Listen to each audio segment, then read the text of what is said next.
I quit school twice. And the reasons are different, but in a way they're very similar. So let me tell you about my experiences, and maybe they'll be helpful to you in your experience. So let me take you back many, many years ago when dinosaurs walked the earth and I was in school. My first experience of quitting school was actually when I was studying to become a physical therapist. And I was a semi-professional athlete in my youth, and I kept getting injured. So I decided, let's do something with physicality and let's study physical therapy. Started doing that, and I vividly remember the moment that I quit. We were having a class about treatment plans. How do you get your patient to get better, basically, right? So we have this discussion, this group discussion. Here's the setting. The question was, you have a patient and you prescribe certain exercises for them to increase their rate of recovery. You give them the exercises and they come back the next week and you ask them, hey, how did it go? And they say, well, not that well, I still have pain. And then you ask them about the exercises and they say, well, I didn't do those. I was way too busy to do those. And the question was, how do you deal with that? And my answer was, being the unfiltered version of Arno that I was back then, well, if you're not going to do the exercises, what are we even talking about? Get out of my office. This doesn't make any sense. I give you exercises, you agree to do them, and then you don't do them, and now you're back here. So why are we having this conversation? Doesn't make any sense. Now, over the years, I've become a little more diplomatic, a little more nuanced, but in essence, I still feel the same way. If you go to someone for advice, he gives you advice, you don't act on the advice, and then you get back later and you don't do it, what are you even doing? Why come back even? Like, I'd be ashamed to do that. So I give this answer, and as I said, I was unfiltered. Very young version of Arno. And the teacher at the time said, well, no, you can't do that. And I said, why not? We agreed on something, they didn't do it, so. He said, well, no, but that's not the way this works. Like, you have to work with them, you have to meet them in their space, and they had this whole story.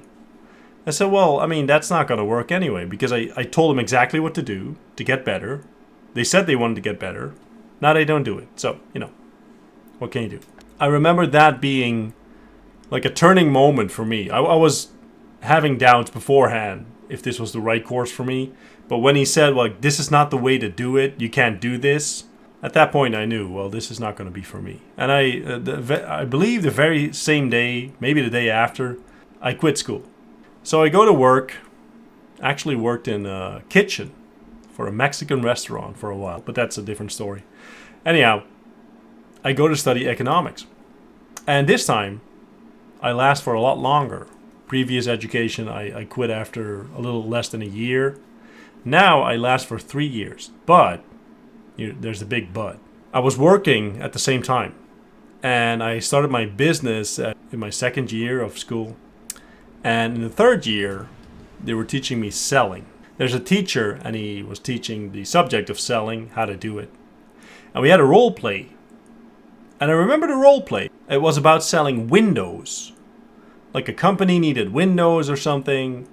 And the subject matter, like the actual assignment, said, listen, you are the only guy selling these windows in the area. The buyer can't get them anywhere else. You are the only guy. So we do the role play, and the teacher is the buyer. I'm the seller, right? And I asked the buyer, like, okay, what exactly do you need? He gives me the answer. When do you need it? Okay.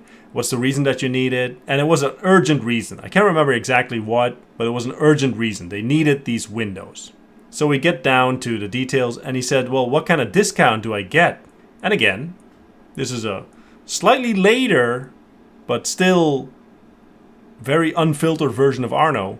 And I say, what do you mean discount? He said, well, I'm a big buyer. I'm going to buy a lot of windows. What discount? I said, I'm the only guy that's selling this. You need this. We established this. I'm the only guy. You need these windows. There's no discount. If anything, you should be happy I'm not charging you a premium. I'm not even gauging the price. I'm doing you a favor. The actual discount is that I'm not price gauging you, trying to extract every cent of value out of the transaction. Because I'm the only guy, and you need this. As you might imagine, this line of questioning, this line of conversation, turned into a full-blown conflict. Like the teacher got out of his role, like the role playing was done at a certain point, and he said, no, that's just dumb. You need to give them a certain discount because they're buying this much. And it didn't make any sense to me at all. And we were doing this, and he was basically telling me, like, Arno, you're shit at selling. You suck. He's not telling it, like, literally, but he's implying it. You're a fool. This is not how you sell. We were having this discussion, and suddenly I realized, man, I sell every day. Like, I already run my business as a side thing to my education. I sell every day, literally. Like, this is what I do. And the teacher doesn't sell anything. He's a teacher. Not only that, he hadn't sold anything in his life. He just taught how to sell, the selling principles. And he learned them from a book. Whereas I did this every day. And I knew if you're the only dude selling, and this buyer needs it, it makes 0 sense to start talking about discounts. Like if a guy comes to you in the desert and you're the only water seller and he's close to dying and he has the money, why would you give him a discount?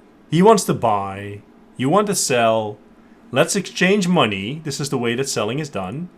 And he gets what he wants, I get what I want. We're all happy, right? So that made me decide to quit school a second time. So I quit twice. But the underlying theme for both of these decisions was that it didn't make sense anymore. Like I couldn't, for the life of me, figure out like what am I doing here? And I gave it decent thought, and it was like a pretty grounded decision.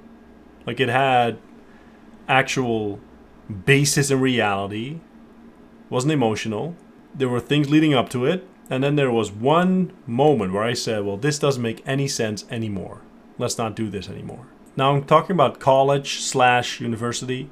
If you're in there and you don't see that it makes any sense, think about it long and hard. If it doesn't make any sense,